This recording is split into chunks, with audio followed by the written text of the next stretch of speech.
Greetings in the name of Jesus. I am the event manager for Sola Scriptura, Mathebula, your host, the son of Apostle Bangilizwe, and the son also of Pastor Mlungisi. Hey, man of God. Yes. Now, welcome to Sola Scriptura. Welcome to Sola Scriptura. Pre-convention interview. You know. Yeah. Now we have had for so many times. We have had discussions about third-day hermeneutics, and they have not really rolled out. They have not really reached out to the select or the elect.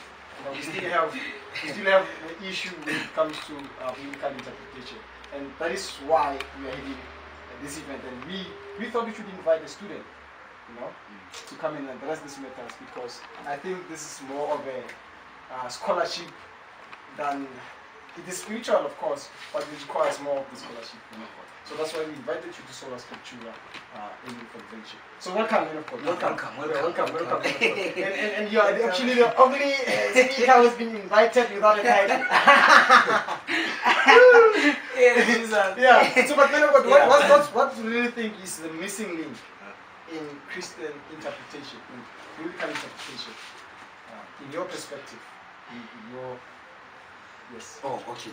Ash, I think before we even get to address the issue of the biblical interpretation, I feel like there's just so much that is actually not really missing per se, particularly in our generation, in as far as understanding God. Understand? And I think through that, of course, we have to then consider the issue of, because there's no other way that we can really accurately understand who God is and how He works, except by through scriptural interpretation. So I feel like there's just so much into the subject that we can never get to exhaust, you understand, within the time frame. But nevertheless, my personal perspective into the whole biblical interpretation thing, I feel like there is so much so far that we have been given. There's so much that we have been provided with, and even our elders and even the people who have preached before us have actually managed, and some have tried to close the loophole and close the gap, understand? But I feel like there's always that phase that is always open for generation. There's always that opportunity for upgrade. There's always that opportunity for what is for understanding the present, and being able to discern and being able to realize what is it that actually we ought to be doing.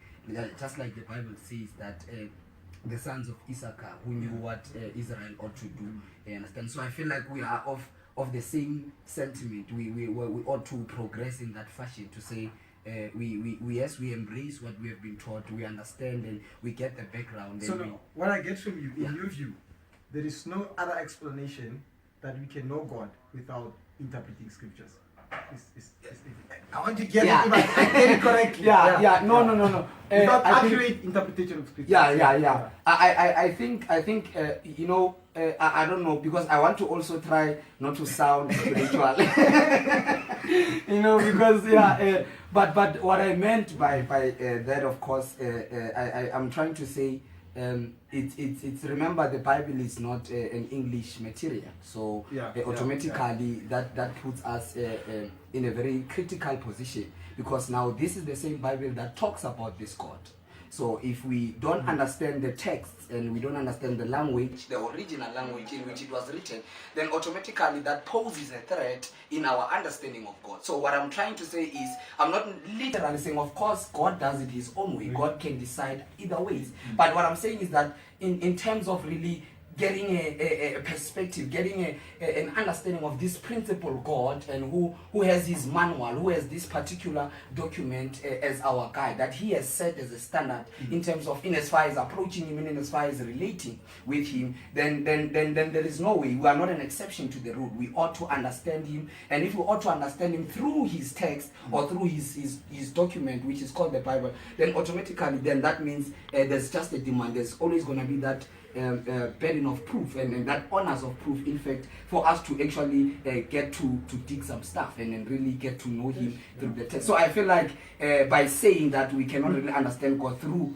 the Bible, it's actually to say it's I don't know. I think I don't see any other shortcut, easy way. Yeah, because to say that people, he's the way. Do you understand? He's the truth, and therefore, if we are not acquainted with the truth, I don't think I don't know. But I'm trying not to confine God as well. But at the same time, I'm also trying to highlight the most important issue here to say it's very important that we really study the Bible and that we know God, because that's the only way. I mean, some of the things that we say when we preach are actually from the Bible. You understand? So it's critical because our conversations are going to be regulated by this very Bible. So you understand? So I'm saying everything centers around the Bible in as far as relationship with God. So yeah, I'm off that view. I'm off that opinion.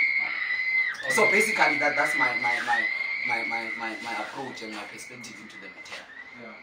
No. I mean that's actually very, very interesting. But now I've heard you speak stuff about documents like the antiquities of the Jews. I've heard you.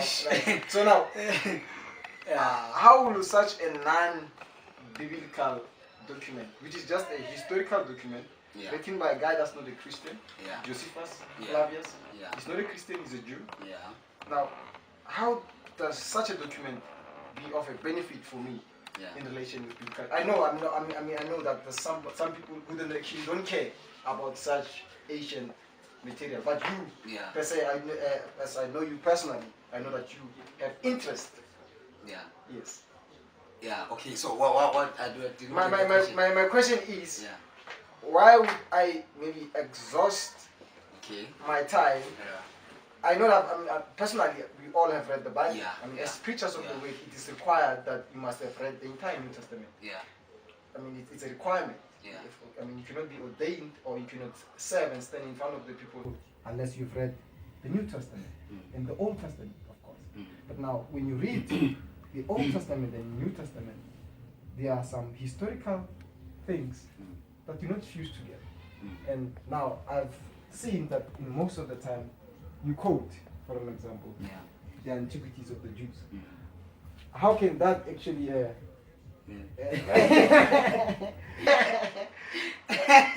be of a benefit in relation to biblical exegesis? Jack, I feel that that's a very important question, and I think that in as much as we are attempting to address one of the most complex issues in our time, concerning the interpretation of scripture. Now remember, like I said before, we are in a situation where we are dealing with a particular document which was written in a particular language, and we need to respect that. Before we even go into matters of really interpreting, we need to accept, acknowledge, and recognize the fact that this document was not written in our own language. It's not a vernacular situation. You cannot assent into the document, because that will be violating the principle, that would be violating the order in which it was made, the makeup and how it was configured. So therefore, I feel like we ought to then go back and really dig into the same language that it was used to write it, and therefore that would automatically be of significance to us. And I believe that in as much as doing that, considering the history of the same people and the same tribe and the same nation would also be of significance, so because you understand historical context actually, you understand, to say now you need to understand the lifestyle, because now how the Bible was written, it also reflects some cultural premises. It reflects some styles and the literature that was used by these people. So basically, not necessarily to say that for us to understand the Bible. Now the Bible is about Jesus. Yes. That's it's about him. The book is about him. The volume of the book is about him, not about a person. But I feel like at times, in order for us to really get to understand this Jesus, who also possessed an ethnic morality, you understand? Therefore, it's going to be important for us to study the people of his kind, so that we can understand his manner of operation, his manner of doing things, and therefore that will open our eyes into the unknown and into that which we were not familiar with, you understand, in as far as ethnicity and cultural diversity is concerned. So therefore, I feel like in me saying we also need to consider documents like the antiquities of the the Jews. Jews, of the Jews, and you know, yeah, and consider yeah. people like writers and authors like the Jewish Flavius. Josephus and the likes. Yeah. It's going to be of value to us because he's writing concerning the times and concerning the period of the time wherein the Bible was actually written, and you can tell that there are similarities. Not that we are now highlighting him as the standard, but he's writing concerning the situations and the times and the dispensations also are highlighted in the Bible. So therefore, it's of significance that we should correlate and corroborate information in order for us to reach a particular conclusion. Don't say too much because we want to at Sola Scriptura. But no problem. Yeah, you are quite smart. Yeah. Of course. No, the thing is, so now, I think I want to put this in a nice way because I don't want to offend people because people easily got offended. Okay. I grew up in a culture where the Bible was a motivational book. Okay. That's true. I grew up knowing that if I'm to preach from Exodus, I have to find a verse like the Egyptians that you see today, you shall see them no more. And then when we preach it is not over until God says it is over. And that is the culture that we grew up with. And usually when I go to church, this is what I expect. I expect the pastor to encourage me. Now you historical background, antiquities of the what, and the great city of Jesus, and the creeds, and all these exegetical issues that are not addressed, that are not talked about, that are not even out there, that pastors that are ordained don't even know. So now, how do you now bring this? How do you actually, me as a pastor who grew up from that background, how do you now get? How do you see this hermeneutics as a benefit, for me? I know we just put you on the spot, man. God, there's no notes, and all that stuff. Yes. Okay. I feel that man of God, before we I think the motivation, or rather the drive that should propel us into striving into understanding what a biblical interpretation is, has to be a yearning from within for the truth. You understand? Because now here is this Christ. This Christ is saying, I am the way, and I am the life, and I am the truth. So basically we understand that truth is no longer a concept, it's no longer a terminology, but a person. You understand? So therefore, as we understand truth from that perspective, it will allow us to then start to view all that which concerns him as personified. I don't know how to put it. You understand? My God.